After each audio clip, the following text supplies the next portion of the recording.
कोशिका। तो आइए चलिए हम शुरू करते हैं। कोशिका, देखिएगा कोशिका यानी कि सेल क्या होता है, तो किसी भी जीवधारी की संरचनात्मक व क्रियात्मक इकाई होती है। क्या होती है? संरचनात्मक एवं क्रियात्मक इकाई होती है। ठीक, क्या? सेल होती है।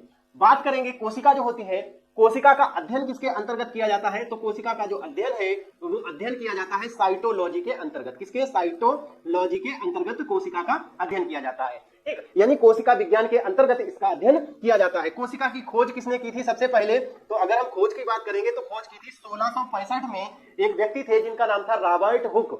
ठीक, तो रॉबर्ट हुक ने सबसे पहले कोशिका खोजी थी, और वो कोशिका कैसी थी? जीवित थी या मृत? तो वो मृत कोशिका थी। किसकी? मृत कोशिका खोजी थी। अब आप कहेंगे ये बताइए कि जीवित कोशिका सबसे पहले किसने खोजी थी? तो जीवित कोशिका की अगर हम बात करें तो जीवित कोशिका खोजी थी इनके ठीक 9 साल बाद 1674 में एंटी वान ल्यूमेनहॉक ने।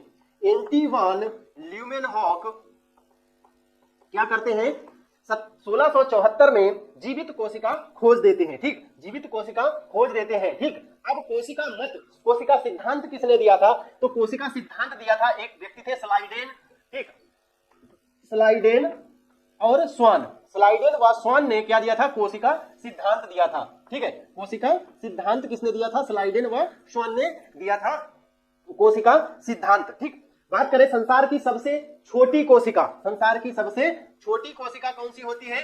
तो सबसे छोटी कोशिका की जब हम बात करेंगे तो वो होती है एक जीवाणु, परजीवी जीवाणु पाया जाता है जिसका नाम होता है माइकोप्लाज्मा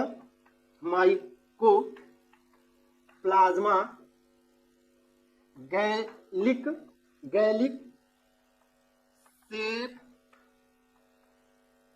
सेप्टिकमा। ठीक, क्या है? माइकोप्लाज्मा गैलीसेप्टिकमा। यह है संसार की सबसे छोटी कोशिका। अब आप कहेंगे सबसे बड़ी कोशिका भी बताइए, तो भैया सबसे बड़ी कोशिका की जब बात करेगा तो सबसे बड़ी कोशिका है शुतुरमुर्गिया का अंडा। ठीक, किसका? शुतुरमुर्गिया का अंडा। अब आप शुतुरमुर्ग नहीं कहेंगे, शुतुरमुर्ग कैसा है? पुल्लिंग है। अब शुतुरमुर्ग पुल्लिंग है तो कभी कोई देखा है आपने कभी नर कोई अंडा दे रहा हो या बच्चे दे रहा हो? तो जाहिर सी बात शुतुरमुर्गिया ही देगी। ठीक, लेकिन बेचारे शुतुरमुर्ग को बदनाम किया जा रहा है। शुतुरमुर्ग अंडा दे रहा है कि मुर्गे का अंडा, मुर्गी का अंडा नहीं, मुर्गे का अंडा बोलते हैं। तो शुतुरमुर्ग नहीं, शुतुरमुर्गिया याद रखो। ठीक है, चलिए, शुतुरमुर्ग का अंडा जो होगा वो सबसे बड़ी कोशिका होगी। ठीक, लगभग कितना अंडा की इसका भार वेट कितना होता है? लगभग 1.5 किलो का होता है। ठीक है, 1.5 kg का होता है इसका अंडा। शुतुरमुर्ग का अंडा सबसे बड़ी कोशिका है। विश्व की सबसे छोटी कोशिका है माइकोप्लाज्मा गैलीसेप्टिकमा। ठीक है, सबसे छोटी सबसे बड़ी शुतुरमुर्ग का अंडा। सबसे पहले कोशिका की खोज किसने की थी भैया? रॉबर्ट हुक ने की थी। जीवित कोशिका किसने? एंटी वान ल्यूमेनहॉक ने खोजी थी। याद हो रहा है कि नहीं हो रहा है? ठीक, याद हो रहा है या नहीं हो रहा? जल्दी से कमेंट बॉक्स में बताइए। ठीक है, तो भैया बात करें कि कोशिका सिद्धांत किसने दिया था? स्लाइडेन और स्वान ने दिया था। किसने? स्लाइडेन और स्वान ने दिया था। ठीक है, इतनी बात समझ आ गई। क्या होता है? सभी जीवों की, मतलब जितने भी सजीव जीव होते हैं उन सभी को क्रियात्मक इकाई क्या होती है? कोशिका होती है। सजीवों की जितनी भी क्रियात्मक इकाई होंगी, ठीक है, क्रियात्मक क्रियाएं होंगी। ठीक है, क्या होगी? सजीवों की जितनी भी जैविक क्रियाएं होंगी, वो कहां होंगी? सेल के अंदर होंगी। जैविक क्रियाएं कहां होती हैं? सेल के अंदर होती हैं। तो सेल की खोज भैया रॉबर्ट हुक ने, जीवित सेल की खोज एंटी वान ल्यूमेनहॉक ने। बात यहां तक समझ आ रही है कि नहीं आ रही है? ठीक है, जल्दी से लाइक कर दीजिए अगर समझ आ रहा है। ठीक है, और साथ ही साथ अपने दोस्तों को भी शेयर कर दीजिए। चैनल अभी तक सब्सक्राइब नहीं किया तो चैनल सब्सक्राइब कर लिए। बहुत ही मजेदार ये हम जो है पढ़ने वाले हैं। तो संसार की सबसे छोटी कोशिका की बात कर ली थी हमने, माइकोप्लाज्मा गैलीसेप्टिकमा। ठीक, और सबसे बड़ी की बात कर ली। मानव शरीर की अगर आपसे पूछी जाए, मानव शरीर की सबसे छोटी, ठीक, तो सबसे छोटी की हम बात करेंगे तो सबसे छोटी कौन सी होती है? शुक्राणु होता है। ठीक है, क्या होता है? शुक्राणु होता है। ठीक, शुक्राणु सबसे छोटा होगा। और सबसे बड़ी की अगर बात करें, मानव शरीर की सबसे बड़ी कोशिका बता दीजिए, तो आप क्या बताएंगे? अंडाणु। देखिए भैया, अंडा सबसे बड़ा होता है। ठीक, तो अंडाणु मानव शरीर में भी सबसे बड़ा होगा। इतनी बात कंफर्म हो गई। अब एक चीज और पूछी जाती है, मानव शरीर की सबसे लंबी कोशिका। अगर मानव शरीर की सबसे लंबी कोशिका पूछी जाए तो आप क्या बताएंगे? कौन सी? तंत्रिका तंत्र की कोशिका। अब आप कहेंगे ये आफत क्या आ गई? तंत्रिका तंत्र। ठीक, तंत्रिका तंत्र क्या आ गया भैया? तंत्रिका तंत्र हमारे जो हमारा शरीर है, ठीक, जैसे ये हाथ है, अभी हाथ यहाँ पर जलेगा। ठीक, तो यहाँ जलेगा, जल यहाँ रहा है, लेकिन हमें पता लग रहा है मस्तिष्क से। ठीक, मस्तिष्क कह रहा है कि हाथ हटाइए। पूरे शरीर को कंट्रोल कौन कर रहा है? ये कंट्रोल कर रहा है, ये कंट्रोल सिस्टम है, पूरे बॉडी को कंट्रोल कर रहा है, ठीक है। तो यहां से जो संदेश लेकर जाएगा, ठीक, जो संदेश लेकर जाता है वो क्या कहलाता है? तंत्रिका तंत्र कहलाता है। ये सब कुछ शरीर में क्या कमी हो रही, कहां दर्द हो रहा है, ये सब कुछ बताता है कौन है? इनका संदेश कौन लेके जाता है? तंत्रिका तंत्र लेके जाता है। ये टेलीग्राम वाले तार है, जैसे टेलीग्राम पहले चलता था, वही तार है तंत्रिका तंत्र, ठीक। और तंत्रिका तंत्र की जो इकाई होती है वो न्यूरॉन होती है। क्या होती है? न्यूरॉन होती है, ठीक है।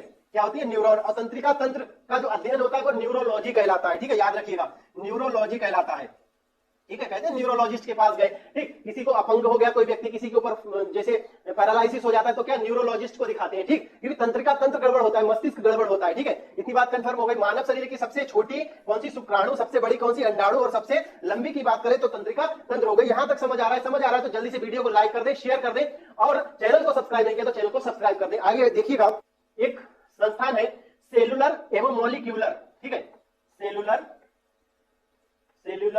एवं मॉलिक्यूलर जीव विज्ञान केंद्र, जीव विज्ञान केंद्र। अगर इसका हेड क्वार्टर आपसे पूछा जाए तो कहां बताएंगे? हैदराबाद में बताएंगे, ठीक है, हैदराबाद में बताएंगे, ठीक है, हैदराबाद में इसका हेड क्वार्टर है। सेलुलर एवं मॉलिक्यूलर जीव विज्ञान केंद्र, इसका हेड क्वार्टर कहां है? इसका हेड क्वार्टर है हैदराबाद के अंदर।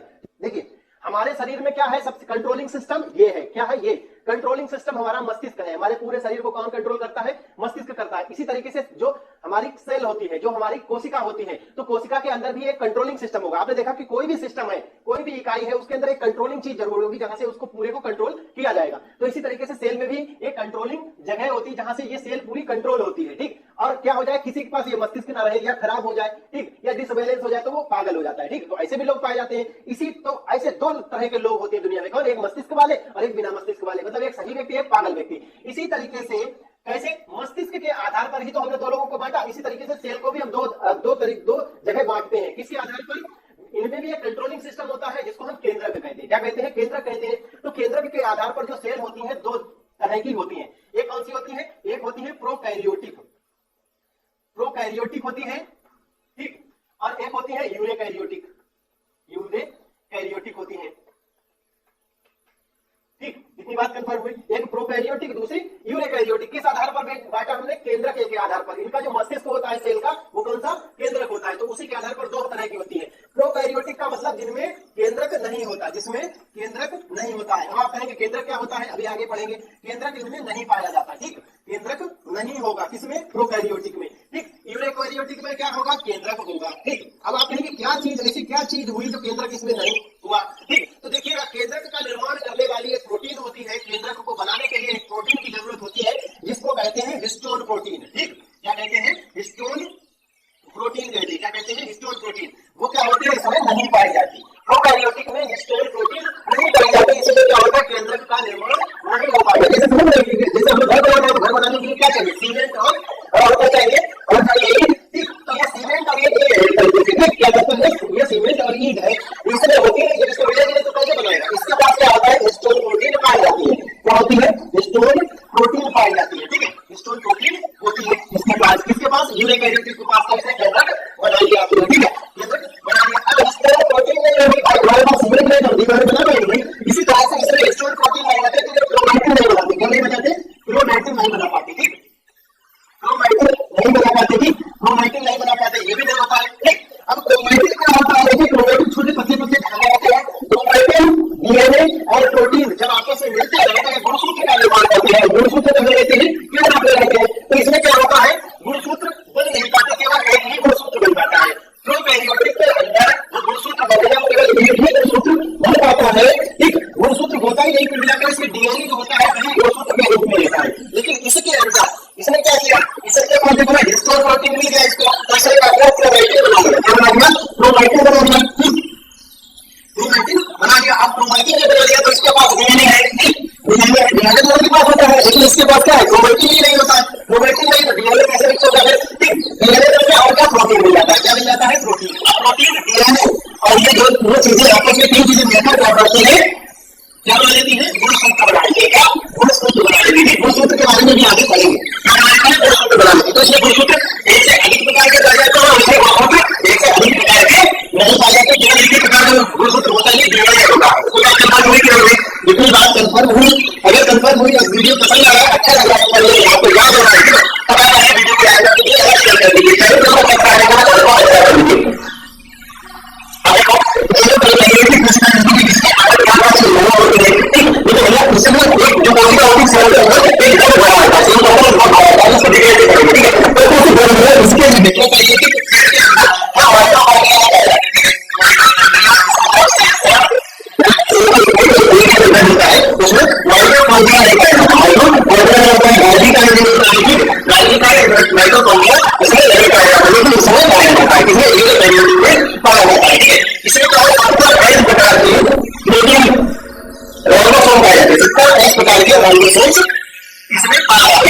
आइए अब हम अंतर समझते हैं प्लांट कोशिका यानी कि पादप कोशिका और फिर जंतु कोशिका, जंतुओं की कोशिका और पौधों की कोशिकाओं के बीच में हम डिफरेंस समझते हैं, क्या अंतर है।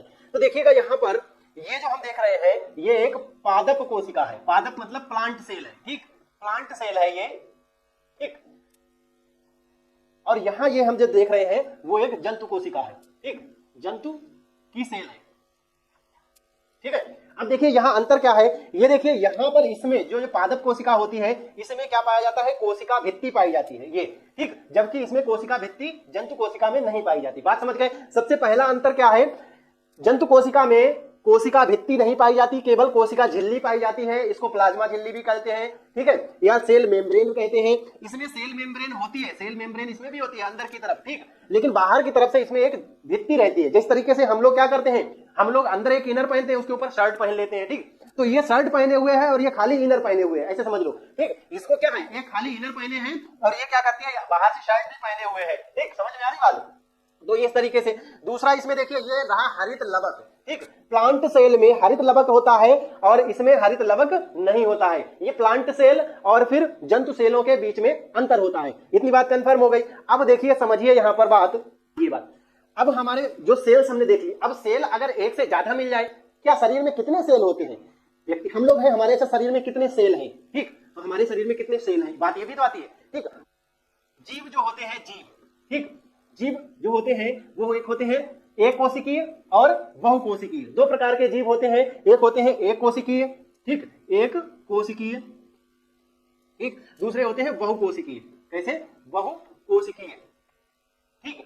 अब एक कोशिकीय क्या होता है, देखिए समझिए, एक कोशिकीय कौन कौन से होते हैं, आपने सुना होगा अमीबा, ठीक, तो अमीबा एक कोशिकीय है, पैरामीशियम एक कोशिकीय है और जीवाणु एक कोशिकीय है, विषाणु एक कोशिकीय है, ठीक, तो ये सब एक कोशिकीय जीव है। अपना ये क्या करते हैं, अपना जो प्रजनन है वो किस तरीके से करते हैं, कोशिका विभाजन से करते हैं। प्रजनन या जनन कैसे करते हैं, जनन कोशिका विभाजन से, ठीक, कोशिका विभाजन से, विभाजन, ठीक, मतलब एक कोशिका है, दो भागों में टूट जाएगी, दो बन जाएंगे, फिर दो और उनमें टूट जाएगी, फिर दो और बन जाएंगे, तो इस तरीके से ये करते रहते हैं। कोशिका में स्वतः जनन, जो सेल होती है, सेल के अंदर स्वतः जनन की का गुण पाया जाता है, मतलब जो सेल है उसको किसी के पास नहीं जाना पड़ता है जनन के लिए, टूट जाएगी बस दूसरी सेल बन गई। बहुकोशिकीय जीव जो होते हैं उनमें एक से अधिक कोशिकाएं होती हैं, इनमें एक से अधिक कोशिकाएं होती हैं। हमारे शरीर में 150 लाख कोशिकाएं प्रति सेकेंड नष्ट हो जाती हैं, ठीक है, हमारे शरीर में 150 लाख कोशिकाएं प्रति सेकंड नष्ट होती हैं, ये समझ लीजिए, ठीक है। तो सोचिए हमारे शरीर में कितनी कोशिकाएं होगी। तो देखिए मानव शरीर में 60 से 90 ट्रिलियन सेल्स होते हैं और 1.5 लाख सेल पर सेकंड खत्म हो जाते हैं, ठीक है। अब देखिए सेल जब आपस में जुड़ते हैं, सेल जब आपस में कनेक्ट होते हैं तो क्या बनाते हैं मेरे भैया, सेल आपस में कनेक्ट होकर ऊतक बनाते हैं, टिश्यू बनाते हैं। इसको देखो, आपस में कनेक्ट होते हैं, सेल आपस में कनेक्ट होकर यानी कोशिका क्या बनाती है, ऊतक बनाती है, ऊतक मतलब टिश्यू बनाती है, ठीक। अब टिश्यू आपस में कनेक्ट होंगे तो क्या बनाएंगे, एक अंग बनाएंगे, क्या बनाएंगे, अंग बनाएंगे। अब एक से ज्यादा अंग आपस में कनेक्ट होंगे तो क्या बनाएंगे, तंत्र बनाएंगे, ठीक। अब कई सारे तंत्र आपस में कनेक्ट होंगे तो क्या बनाएंगे, एक शरीर बनाएंगे। बात समझ आई, बात समझ आई कि नहीं आई, बात समझ आ रही है और आपको लग रहा है सही। अगर आपको वीडियो पसंद आ रहा है तो वीडियो को लाइक कर दें, शेयर कर दें। चैनल अभी तक सब्सक्राइब नहीं किया तो चैनल को सब्सक्राइब कर दीजिएगा और शेयर कर दीजिए सभी को, क्योंकि सभी के लिए हेल्पफुल है, बहुत इंपॉर्टेंट ये क्वेश्चन है। इसके बाद हम क्वेश्चन करेंगे, इस सेल पर आधारित क्वेश्चन करेंगे, एक एक पॉइंट हम क्लियर करेंगे, कुछ भी नहीं छूटेगा, गारंटी देते हैं कि जो कुछ पढ़ेंगे यहीं से क्वेश्चन आएगा। हर एक पॉइंट को आप याद रखिए, लिख लीजिए और आगे क्वेश्चन जब करेंगे तो देखिएगा बहुत सारे क्वेश्चन प्रीवियस ईयर में पूछे गए होंगे, ठीक है। आइए अब हम बात करते हैं कोशिका के अंग की। ये जो कोशिका है, सेल है, इस सेल के अंदर अंग कितने होते हैं? तो देखिएगा, जो कोशिका के अंग होते हैं, मतलब सेल के जो अंग होते हैं, जिस तरीके से हमारी बॉडी है इसमें बहुत सारे अंग है, हाथ है, पैर है, आंख है, नाक है, इस तरीके से कोशिका में भी अंग होते हैं। अब कौन कौन से अंग होते हैं? तो देखिए, कोशिका में दो तरह के अंग पाए जाते हैं मेरे भैया, दो तरह के अंग पाए जाते हैं। एक होते हैं सजीव, एक निर्जीव। सजीव क्या होता है? जिनमें जीवन है, जो जीवित अंग होते हैं। और एक होते हैं निर्जीव, यानी कि मरे हुए, उनका कोई बहुत ज्यादा रोल नहीं रहता है। ठीक, तो हम क्या कहेंगे, जीवित भाग होता है एक, ठीक, और एक भाग होता है निर्जीव होता है। ठीक है, एक क्या होता है? निर्जीव पार्ट होता है। ठीक, तो हम सबसे पहले सजीव पार्ट की तरफ बढ़ते हैं, कोशिका का जीवित भाग देखते हैं। तो आइए दोस्तों, हम कोशिका के सबसे पहले सजीव अंग माइटोकॉन्ड्रिया की बात करते हैं। माइटोकॉन्ड्रिया एक सेल में बहुत ही महत्वपूर्ण अपनी भूमिका निभाता है। और माइटोकॉन्ड्रिया की बात करें तो माइटोकॉन्ड्रिया नीले हरे शैवालों को छोड़कर, शैवाल कौन से? नीले और हरे। ठीक, नीले हरे शैवालों को छोड़कर, मतलब इनमें नहीं पाया जाता, बाकी सभी पौधों में भी पाया जाता है और जंतु कोशिकाओं में भी पाया जाता है। इस टाइप से होता है माइटोकॉन्ड्रिया। ये जो माइटोकॉन्ड्रिया है तो होता है दो पार्ट्स में डिवाइड रहता है। इसको बाह्य कोष्ठ बोलते हैं, बाह्य कक्ष बोलते हैं। ठीक, बाह्य कक्ष, और इसको बोलते हैं अंतः कक्ष बोलते हैं, इसको बोलते हैं अंतः कक्ष। ठीक, इसको बोलते हैं अंतः कक्ष बोलते हैं। इतनी बात कंफर्म हो गई। अंतः कक्ष में एक द्रव भरा रहता है, जिसको हम क्या कहते हैं? मैट्रिक्स कहते हैं। क्या कहते हैं? मैट्रिक्स कहते हैं। इसके अंदर एक द्रव्य भरा रहता है, मतलब लिक्विड जैसा होता है, गाढ़ा लिक्विड, उसको मैट्रिक्स कहते हैं। क्या बोलते हैं? उसको मैट्रिक्स कहते हैं। और ये जो उंगलियों जैसे निशान है, इनको हम क्रिस्टी बोलते हैं। क्या बोलते हैं? क्रिस्टी बोलते हैं। ठीक, याद रखेंगे, इनको क्रिस्टी बोलते हैं। अब इन पर ये देखो, ये छोटे छोटे ये बिंदु जैसे दिखाई दे रहे हैं, वो ये है, इनको F1 कण कहते हैं या ऑक्सीसोम्स कहते हैं। F1 कण कह सकते हैं या ऑक्सीसोम कहते हैं, ऑक्सीसोम।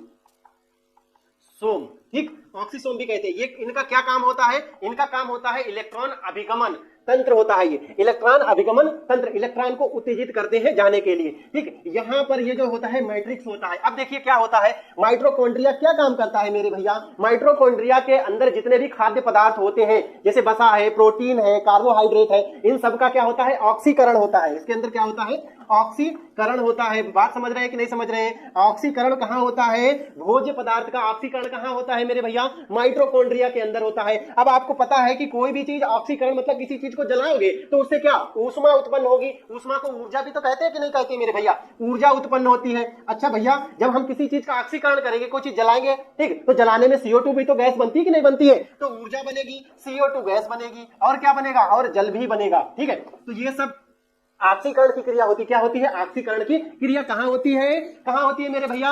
यहां होती है। माइटोकॉन्ड्रिया में क्या बनता है? ऊर्जा बनता है, CO2 बनता है और जल बनता है। इतनी बात कंफर्म हो गई। आगे बढ़िएगा।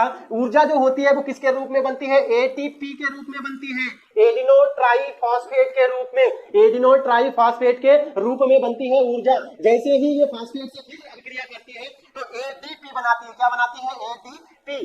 ठीक, ADP बनाती है।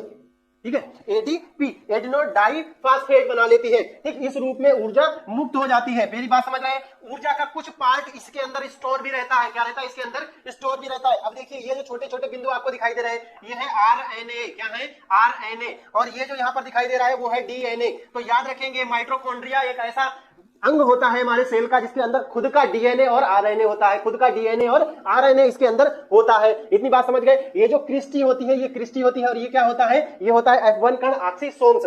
अब देखिए, ऊर्जा जो निकलती है, ऑक्सीकरण जो होता है, वो उसकी क्या क्रिया कहलाती है? वो क्या कह रहा था? जैसे अब हम कोई चीज जला रहे हैं, उसको कहते हैं जलना। ठीक भाई, किसी चीज का ऑक्सीकरण ही तो हो रहा है। तो इसी तरीके से ये जो ऑक्सीकरण होता है माइटोकॉन्ड्रिया के अंदर, इसको क्या बोलते हैं? इसको बोलते हैं क्रेब्स चक्र। क्या बोलते हैं? क्रेब्स चक्र बोलेंगे। मेरी बात समझ में आ रही? क्रेब्स चक्र बोलेंगे। क्रेब्स चक्र कहां होता है? ये जो हो रहा है, ये जो इसके अंदर भरा हुआ है मैट्रिक्स, तो मैट्रिक्स में होता है। क्रेब्स चक्र कहां होता है? माइटोकॉन्ड्रिया के मैट्रिक्स में होता है। किसमें? मैट्रिक्स में होता है। अब हमने माइटोकॉन्ड्रिया की तो बात कर ली। कोशिका के, अब आप कह रहे होंगे सर ये बताइए, आपने कोशिका के तो खोजकर्ता बताए, लेकिन कोशिका के अंदर जो अंग बता रहे हैं उसकी खोजकर्ता ही नहीं बता रहे। चलिए हम आपको ये भी बताएंगे। माइटोकॉन्ड्रिया क्या कहलाता है? देखिए क्या दे रहा है, समझ लीजिए पहले। ऊर्जा को क्या हम कहते हैं? पावर भी तो कहते हैं कि नहीं कहते? बताओ, ऊर्जा को हम पावर कहते हैं कि नहीं कहते हैं? ठीक है, तो ऊर्जा को जब हम पावर कहते हैं, और पावर कहां से मिल रही है? अगर माइटोकॉन्ड्रिया ना हो तो पावर मिलेगी? नहीं मिलेगी। तो माइटोकॉन्ड्रिया क्या कर रहा है? हमें पावर दे रहा है, शक्ति दे रहा है, ऊर्जा दे रहा है, इसलिए हम क्या कहेंगे? इसको पावर हाउस भी तो कहेंगे कि नहीं कहेंगे?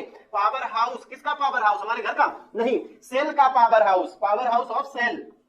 इसका सेल का पावर हाउस या ऊर्जा ग्रह कहते हैं, ऊर्जा ग्रह या पावर हाउस कहते हैं। किसका? सेल का। किसको?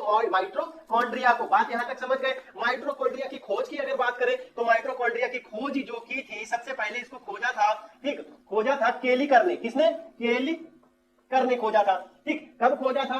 केलिकर ने खोजा था 1880 में। 1880 में केलिकर ने खोजा था। इसके बाद एक व्यक्ति आए थे, आल्टमैन। कौन आए थे? आल्टमैन। ठीक, तो यहां पर लिखते हैं आल्टमैन आए थे। ठीक, आल्टमैन ने क्या किया? आल्टमैन ने इसका नाम क्या कर दिया था? बायोप्लास्ट किया था। क्या? बायोप्लास्ट किया था। ठीक, बायोप्लास्ट बताया था इसको। ठीक, उसके बाद में, अच्छा ये कब आए थे? यह थे 1890 में। ठीक, इनके ठीक 7 साल बाद, आल्टमैन के 7 साल बाद, यानी 1897 में एक व्यक्ति आया था, बेंडा। कौन आया था? बेंडा आया था। ठीक, तो बेंडा ने क्या कहा? इसको माइटोकॉन्ड्रिया कहा। क्या कहा? माइटोकॉन्ड्रिया कहा। माइटोकॉन्ड्रिया कहा। ठीक है, बात यहां तक समझ आई? माइटोकॉन्ड्रिया किसने कहा? बेंडा ने कहा था।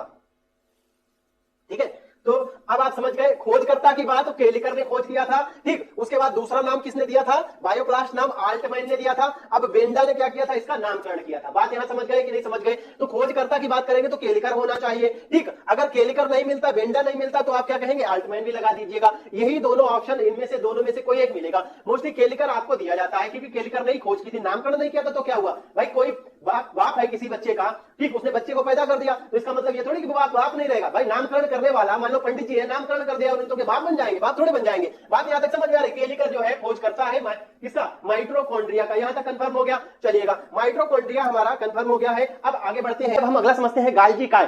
ठीक है, कोशिका का एक और सजीव अंग गाल्जी काय होता है। अगर हम इसके खोज की बात करेंगे, ठीक, खोज की बात करें तो इसकी खोज की थी कैमिलो गाल्जी ने। किसने? कैमिलो गाल्जी ने इसकी खोज की थी। ठीक, कैमिलो गाल्जी ने गाल्जी काय की खोज की थी। गाल्जी काय का क्या काम रहता है? इसका जो कार्य होता है वो पैकेजिंग का होता है। क्या करता है ये? पैकेजिंग करता है। ठीक, पैकेजिंग। पैकेजिंग का मतलब किसी भी चीज को बाहर ले जाना है तो कितना ले जाएगा, अंदर लाना है तो कितना लाएगा। ठीक, यानी ट्रांसपोर्ट का काम भी ये करता है। क्या? ट्रांसपोर्ट का। ठीक, ट्रांसपोर्ट का भी ये काम करता है। ठीक, ट्रांसपोर्ट, यातायात का काम करता है। किसका? यातायात का काम करता है। यातायात का काम करता है, इसलिए इसको क्या कहते हैं? यातायात पुलिस भी कहते हैं। क्या कहते हैं? यातायात पुलिस। किसका? कोशिका का यातायात पुलिस। यातायात पुलिस। ठीक, कोशिका का यातायात पुलिस, या फिर ट्रैफिक पुलिस भी कहते हैं इसको। ट्रैफिक पुलिस भी कहते हैं। ठीक है, किसका? सेल का, यानी कोशिका का ट्रैफिक पुलिस किसी को कहते हैं? गाल्जी काय को कहते हैं। खोज किसने की थी? कैमिलो गाल्जी ने की थी। क्या काम रहता है? पैकेजिंग का काम रहता है। इधर उधर वस्तु पदार्थों को बाहर कितना ले जाना है सेल से, और सेल के अंदर कितना लेना है, वो कौन करता है? गाल्जी काय करता है। क्या करता है? कौन करता है? गाल्जी काय करता है। आगे आइए, हम कोशिका का अगला जीवित अंग पढ़ते हैं, और यह है राइबोसोम। ठीक, राइबोसोम जो है, इसकी खोज की बात करें तो इसकी खोज की थी पैलोड ने की थी। किसने? पैलोड ने इसकी खोज की थी, राइबोसोम की। ठीक, राइबोसोम जो होता है, इसका क्या काम होता है? इसका काम होता है प्रोटीन का निर्माण करना। किसका? प्रोटीन का निर्माण करना। ठीक, प्रोटीन निर्माण करेगा तो कौन करेगा? राइबोसोम। और इसीलिए इसको क्या कहते हैं? प्रोटीन की फैक्ट्री भी कहते हैं। क्या कहते हैं? प्रोटीन की फैक्ट्री भी कहते हैं। बात यहां तक समझ आ रही? प्रोटीन की फैक्ट्री राइबोसोम को कहते हैं। राइबोसोम कितने प्रकार के होते हैं? तो भैया 3 प्रकार के होते हैं। एक होता है mRNA। कितना?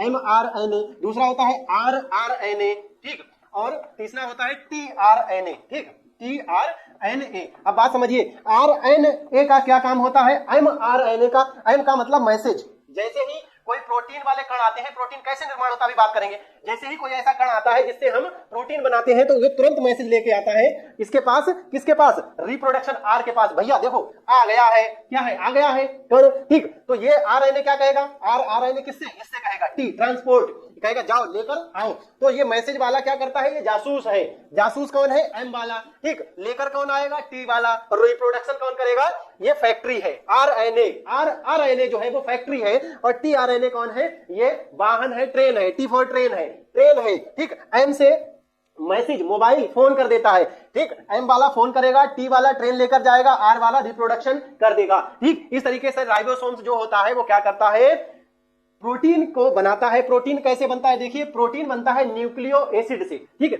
न्यूक्लियो एसिड से बनता है, किससे, न्यूक्लियो एसिड से, ठीक।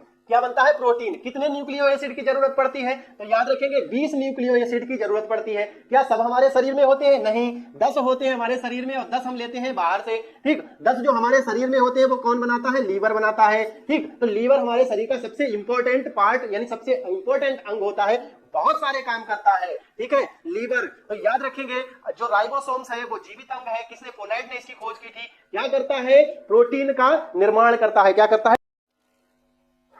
कोशिका का अगला महत्वपूर्ण अंग है लाइसोसोम। देखिएगा लाइसोसोम की अगर हम खोज की बात करें तो मेरे भाइयों इसकी खोज की थी डी डुबे ने। किसने, डी डुबे ने इसकी खोज की थी लाइसोसोम की। लाइसोसोम क्या करता है, लाइसोसोम में ऐसे एंजाइम होते हैं जो हानिकारक जो कोशिकाएं होती हैं उनको भक्षण करता है। हानिकारक जो कोशिकाएं होती हैं उनका भक्षण करना इसका काम होता है, ठीक। या कोई जीवाणु होता है उसका भक्षण करना इसका काम होता है। कभी कभी क्या होता है, ये जो लाइसोसोम होता है किसी मृत कोशिका का भक्षण करते समय अपनी झिल्ली, एक झिल्ली में बंद रहता है, झिल्ली को तोड़कर बाहर आ जाता है और इस कारण इसमें जितना भी एंजाइम भरा होता है वो पूरा बाहर आ जाता है, जिससे क्या होता है, पूरी जो कोशिका होती है वो नष्ट हो जाती है। मतलब कोशिका नष्ट हो जाती है जिससे कि अब व्यक्ति का शरीर भी धीरे धीरे नष्ट हो जाता है और इसीलिए इसको क्या कहते हैं, आत्महत्या की थैली भी कहते हैं, ठीक है। अपने आप ही मर जाती है, दूसरे को मारने के चक्कर में खुद मर जाती है, ठीक। तो आत्महत्या, ठीक, आत्महत्या की थैली भी इसको बोलते हैं, ठीक। आत्महत्या की थैली भी इसे बोला जाता है क्योंकि दूसरे को मारने के चक्कर में खुद भी ये मर जाती है। तो क्या करती है, हानिकारक जितने जीवाणु होते हैं उनका भक्षण कौन करता है, लाइसोसोम करता है। कोशिका के जो निर्जीव अंग है उनकी हम बात करते हैं तो देखिए कोशिका भित्ति आता है। जैसा कि हमने बात किया था सबसे पहले प्लांट सेल और आपको जीव जंतु सेल हमने आपको दिखाए थे, तो उनमें एक प्लांट सेल था। प्लांट सेल में हमने बात की थी कोशिका भित्ति होती है। तो देखिए कोशिका भित्ति किसकी बनी होती है, सेलुलोज की बनी होती है। याद रखेंगे सेलुलोज की बनी होती है और सेलुलोज की बनी होती है, ये किसमें होती है, पादप कोशिकाओं में पाई जाती है, ठीक है।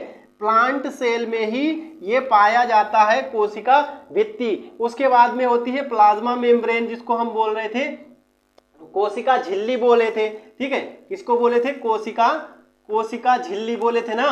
तो कोशिका जो झिल्ली होती है, ठीक, वो किसकी बनी होती है, वो प्लाज्मा की बनी होती है और ये दोनों में होती है, ठीक है। किसमें, प्लाज्मा की होती है और ये पादप कोशिकाओं में भी होती है, जंतु कोशिकाओं में भी होती है। कौन सी, कोशिका झिल्ली। लेकिन कोशिका भित्ति केवल किसमें, पादप कोशिकाओं में होती है। तो देखिएगा दोस्तों, केंद्रक जो है वो कोशिका का एक जीवित अंग होता है और आप यहाँ पर देख रहे हैं कोशिका का सबसे प्रमुख अंग जो होता है वो केंद्रक होता है, ठीक है। यानी केंद्रक क्या करता है, इस जो कोशिका है, कोशिका पूरे कोशिका के कार्य को नियंत्रित करता है, यानी इसका मस्तिष्क कहलाता है, ठीक है। कोशिका का मस्तिष्क कौन कहलाता है, केंद्रक कहलाता है। इस केंद्रक के अंदर एक द्रव भरा रहता है जिसमें धागे नुमा एक जाल जैसा बिखरा पड़ा रहता है, इसको हम क्रोमैटिन कहते हैं, ठीक।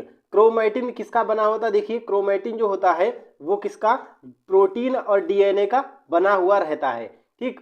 और बाद में क्या होता है, जब कोशिका विभाजन होता है तो उस समय ये क्रोमैटिन सिकुड़कर छोटे धागे के रूप में हो जाता है। इस छोटे धागे को हम क्या कहते हैं, गुणसूत्र कहते हैं। इसको हम क्या कहते हैं, गुणसूत्र कहते हैं, ठीक है। प्रत्येक जीवधारी की कोशिकाओं में गुणसूत्र पाए जाते हैं और ये गुणसूत्र कहाँ पाए जाते हैं, केंद्रक में पाए जाते हैं, ठीक। और प्रत्येक जीवधारी के लिए अलग अलग गुणसूत्र होते हैं, ठीक है। अलग अलग गुणसूत्र होते हैं। जैसे मानव में कितने 23 जोड़ी होते हैं, चिंपैंजी में 24 जोड़ी होते हैं और बंदर में 21 जोड़ी होते हैं। ये भी हमारे लिए बहुत ज़्यादा इंपॉर्टेंट है कि कितने जोड़ी या फिर कितने गुणसूत्र किस व्यक्ति में या प्राणी में या प्लांट्स में पाए जाते हैं, इनकी बात हम बाद में करेंगे, ठीक। आगे देखिए, इन गुणसूत्रों में क्या होता है, जेली के समान मैट्रिक्स पाए जाते हैं, ठीक। जेली के समान ये गाढ़ा पदार्थ होता है जिसे हम मैट्रिक्स कहते हैं। ये मैट्रिक्स में दो परस्पर महीन धागे जैसे लिपटे कुंडलित सूत्र दिखाई देते हैं जिन्हें हम क्रोमैनीमेटा कहते हैं। और जो दो होते हैं ना, एक क्रोमैनीमेटा को क्या कहते हैं, अर्ध गुण सूत्र कहते हैं। ठीक है, अब देखिएगा यही गुणसूत्र जो होते हैं वो क्या करते हैं, गुणसूत्र, इन गुणसूत्रों पर बहुत से जीन चिपके रहते हैं। ठीक है, जीन चिपके रहते हैं और ये जीन क्या करते हैं, जो लक्षण होते हैं वो एक पीढ़ी से दूसरी पीढ़ी में हस्तांतरित करते हैं और हमारे आनुवांशिक गुणों के लिए उत्तरदायी होते हैं। ठीक है, तो आनुवांशिक गुणों के वाहक कौन होते हैं, जीन होते हैं। ठीक है, इतनी बात कंफर्म हो गई। ठीक, अच्छा, इस केंद्रक में एक केंद्रिका पाई जाती है। ठीक, तो ये जो क्रोमैटिन हम लोगों ने अभी बात किया, ये क्रोमैटिन केंद्रक में ही नहीं, केंद्रिका में भी पाया जाता है। ठीक है,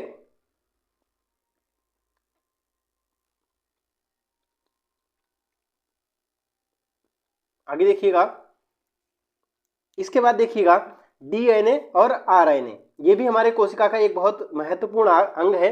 देखिए डीएनए जो है इसकी अधिकांश मात्रा केंद्रक में ही पाई जाती है, माइटोकॉन्ड्रिया में और हरित लवक में भी कुछ मात्रा में पाया जाता है। डीएनए में 4 प्रकार के क्षार होते हैं। ठीक, कौन से, एडेनिन, गुआनिन, थाइमिन और साइटोसिन।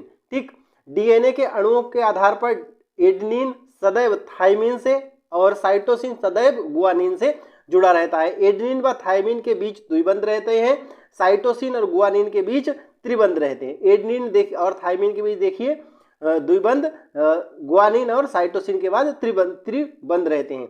बात करें डीएनए की खोजने की, तो ये बहुत इंपॉर्टेंट है। डीएनए की खोज किसने की थी, डीएनए की खोज जो की थी, इसकी संरचना जो प्रस्तुत की थी वो की थी वाटसन और क्रिक ने। इसके लिए इनको 1962 में क्या है, नोबेल पुरस्कार भी दिया गया। ये पूछा जाता है, द्विकुंडलित होते हैं। ठीक है, अगला देखिए डीएनए का कार्य क्या होता है। डीएनए आनुवांशिक क्रियाओं का संचालन करता है। ठीक है, संचालन करता है और इसकी इकाई जो होती है जीन होती है।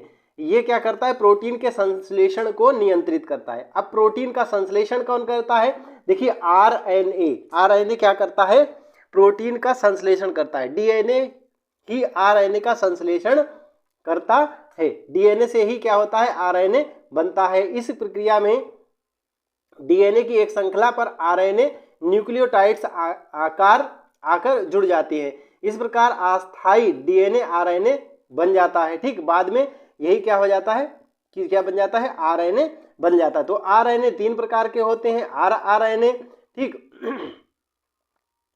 टीआरएनए और एमआरएनए। ठीक, ये जो आरएनए होता है वो क्या करता है, प्रोटीन का संश्लेषण करता है, प्रोडक्शन करता है। टीआरएनए क्या करता है, ये ट्रांसलेशन करता है। ठीक है, एक जगह से दूसरे जगह को लेके जाता है। ठीक, और एमआरएनए केंद्र के बाहर से विभिन्न आदेश लेकर आता है। ठीक, उसके बाद देखिए लवक जो होते हैं वो कहाँ, पौधों में पाए जाते हैं। ये 3 प्रकार के होते हैं, हरित लवक, आवर्डी लवक और बर्डी लवक, यानी क्लोरोप्लास्ट, ल्यूकोप्लास्ट एंड क्रोमोप्लास्ट।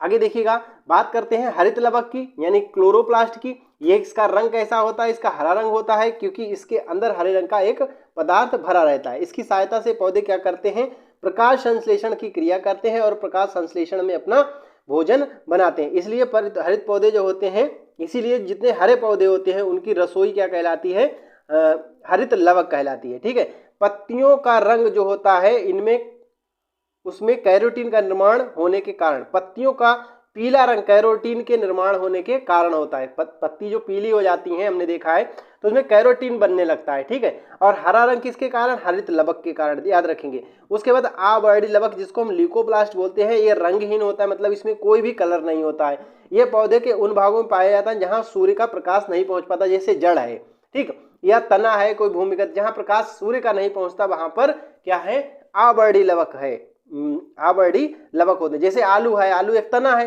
लेकिन सूर्य के प्रकाश से बाहर रहता है, दूर रहता है, तो देखो क्या हो जाता है, वो कलर लेस होता है। ठीक, आपने देखा होगा आलू जो है अगर धूप में रख दिया जाए या धूप में आ जाए तो वो ग्रीन हरा हो जाता है। ठीक है, तो उस कंडीशन में क्या होता है, सूर्य का प्रकाश उसको मिल जाता है, तो जो आवर्णी लवक है वो किस में चेंज हो जाता है, वर्णी लवक यानी हरित लवक में, क्लोरोप्लास्ट में चेंज हो जाता है। उसके बाद वर्णी लवक है, ये रंगीन होते हैं, ये अलग अलग प्रकार के होते हैं, लाल, पीले, नारंगी, अलग अलग प्रकार के होते हैं। जैसे हमने देखे बहुत सारे फल होते हैं अलग प्रकार के, ठीक है, सब्जियां होती हैं अलग अलग रंगों की, तो इन्हीं के कारण होती हैं, क्रोमोप्लास्ट के कारण होती हैं, ठीक है। अब देखिएगा, जैसे टमाटर होता है लाइकोपिन के कारण, गाजर होती कैरोटीन के कारण, चुकंदर होता है विटामिन के कारण। आइए देखते हैं कौन सा पदार्थ या कौन सी सब्जी या फल किसके कारण उसका रंग होता है या फिर तीखापन या गंध होती है। तो सबसे पहले देखिए मूली की बात करते हैं, तो मूली में जो तीखापन होता है आइसोसाइनेट के कारण होता है, ठीक है। मिर्ची में जो चटपटाहट थोड़ी चरपराहट होती है वो कैप्सेसिन के कारण होती है। सलजम में चरपराहट जो आती है वो कैल्शियम ऑक्सलेट के कारण आती है सलजम के अंदर।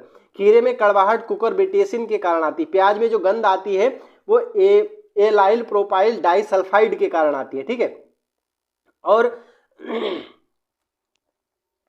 पोटेशियम की भी अच्छी मात्रा लहसुन में पाई जाती है, ठीक है। लहसुन में देखिएगा एलाइसिन डाइएलाइल डाइसल्फाइड के कारण लहसुन की गंध होती है। करेले में जो कड़वाहट होती है वो मेर्डिकोसाइट के कारण होती है, ठीक। पीपर जानते हैं, पीपर होती है एक जो मसाले में भी यूज करते हैं लोग, खांसी हो जाती है वो तब खाते हैं, तो ओजिलियोरिसिन के कारण होती है। आलू का हरा रंग जो होता है सेलेनिन के कारण हो जाता है। टमाटर का जो लाल रंग होता है बहुत इंपॉर्टेंट है, लाइकोपिन के कारण। प्याज का जो पीला रंग होता है क्वेरस्टीन के कारण होता है। प्याज का लाल रंग जो होता है वो होता है कैप्सेथिन के कारण, ठीक है। मिर्च का लाल रंग होता है कैप्सेंथिन के कारण, ठीक। और हल्दी का जो पीला रंग होता है कुरुकुमिन के कारण, ठीक है। गाजर का लाल रंग होता है, गाजर का लाल रंग किसके कारण होता है, एंथोसाइनिन के कारण। और गाजर का नारंगी रंग जो होता है वो कैरोटीन के कारण होता है। अरवी जो होती है मतलब घुइया जिसको हम बोलते हैं देसी भाषा में, वो कैल्शियम ऑक्सलेट के कारण इसमें कनकनाहट होती है, ठीक है। तिल का जो तेल होता है इसमें कैरोटिनाइज्ड होता है, ठीक है। सूरजमुखी का तेल में ऑक्सीडेशन होता है, ठीक। और खेसारी से लकवा जो होता है गठिया रोग क्यों हो जाता है, वो न्यूटेक्सिन के कारण हो जाता है। और चने की पत्ती में खटास हल्की सी पाई जाती है, वो ऑक्सैलिक अम्ल के कारण पाई जाती है। तो ये थे हमारे सेल से जुड़े कुछ इंपॉर्टेंट फैक्ट। और इसके बाद अब हम कुछ और फैक्ट पढ़ेंगे, यानी कि जो हमारा साइंस का पोर्शन जितना भी आता है पर्यावरण के अंदर उस सबको डिस्कस करने के बाद इससे लगभग 500 के आसपास हम लोग क्वेश्चन करने वाले हैं दोस्तों। तो वीडियो आपको पसंद आता है तो वीडियो को शेयर करें, अपने दोस्तों को कहें कि हमारे जो चैनल है उसको सब्सक्राइब करें, क्योंकि उनको इस निश्चित रूप से हमारे चैनल से मदद मिलने वाली है दोस्तों। तो और हमारे वीडियो को आप लोग भी शेयर करें, लाइक करें, और अभी तक आपने हमारे चैनल को सब्सक्राइब नहीं किया तो चैनल को सब्सक्राइब कर लें। तो मिलते हैं फिर किसी वीडियो में कुछ और इंटरेस्टिंग और महत्वपूर्ण टॉपिक के साथ। तब तक के लिए जय हिंद, वंदे मातरम।